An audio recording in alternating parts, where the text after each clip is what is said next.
சீரியல்களின் full எபிசோடுகளை Sun டிவியில் ஒளிபரப்பான உடனே எக்ஸ்க்ளூசிவாக சன் நெக்ஸ்டில் மட்டும் ஃப்ரீயா பாருங்கள்.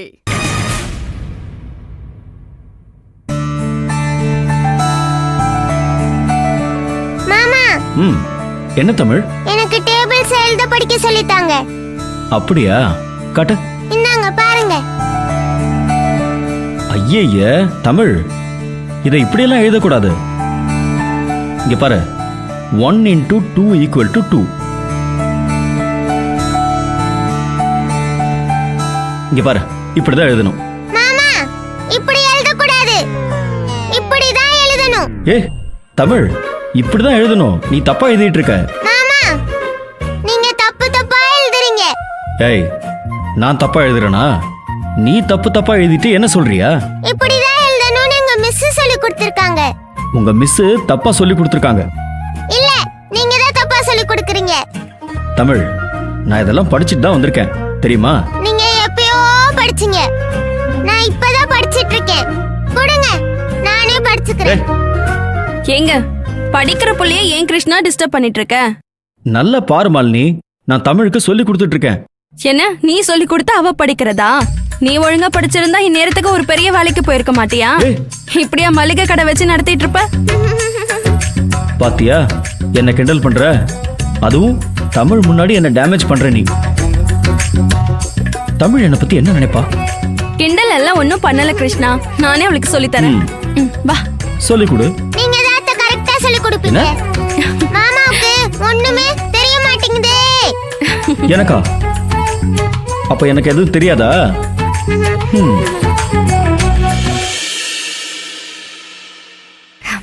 என்னடா செல்லம், படிக்கிறியா? ஆமாமா. என்ன படிக்கிற? மேக்ஸ் டேபிள்ஸ்மா.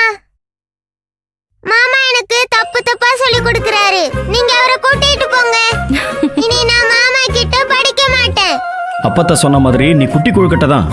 மாமா எனக்கு தெரியல, எனக்கு சொல்லி கொடுக்க வாங்கன்னு கூப்பிடுவல்ல. அப்ப இருக்கு உனக்கு. நல்ல தலையில கொட்டி கொட்டி சொல்லி கொடுக்குறேன். அதுவும் தப்பா தான் சொல்லி கொடுப்பேன். அத்தை உனக்கு நல்ல அத்தையோ? சரி, நீ அத்தை கிட்டே படிப்போ. நான் ஒன்னும் வர மாட்டேன், போங்க. இத இப்படி போடணும். என்ன தங்கச்சிமா டல்லா இருக்க? என்னாச்சு? தலைவலிக்குதா? அதெல்லாம் ஒண்ணு இல்லனே. அண்ணே, நீ இப்ப கொஞ்சம் ஃப்ரீயா இருக்கியானே? நான் ஃப்ரீயா தான் இருக்கேன். உன்கிட்ட கொஞ்ச நேரம் பேசணும்னே. வா பேசலாம். ஒரு நிமிஷம் வானே. சரி வா.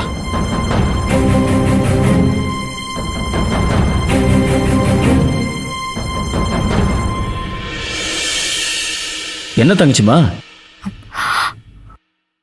வெற்றி உன்கிட்ட கேட்டத நீ என் மேல தப்பா நினைக்கலன்னு? தப்பாலாம் நினைக்கல. நீ கேட்க வேண்டாம்னு சொன்னேன்னு தெளிவா வெற்றி சாரி சொல்லிட்டாரு.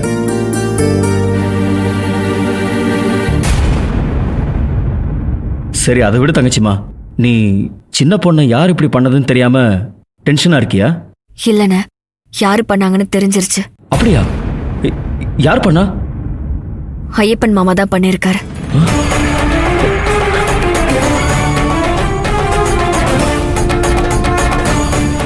ஐயப்ப மாமாவா?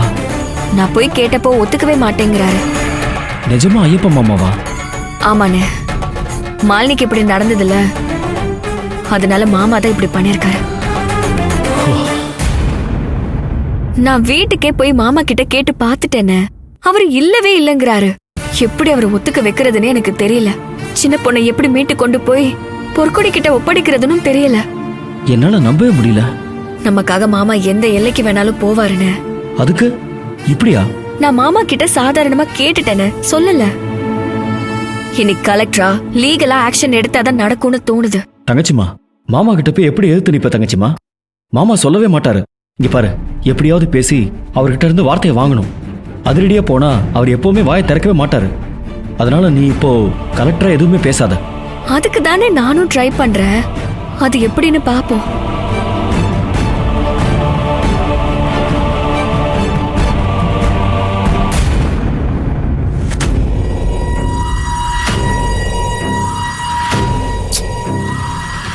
ஓ, இதெல்லாம் பண்றது நீங்க தானா?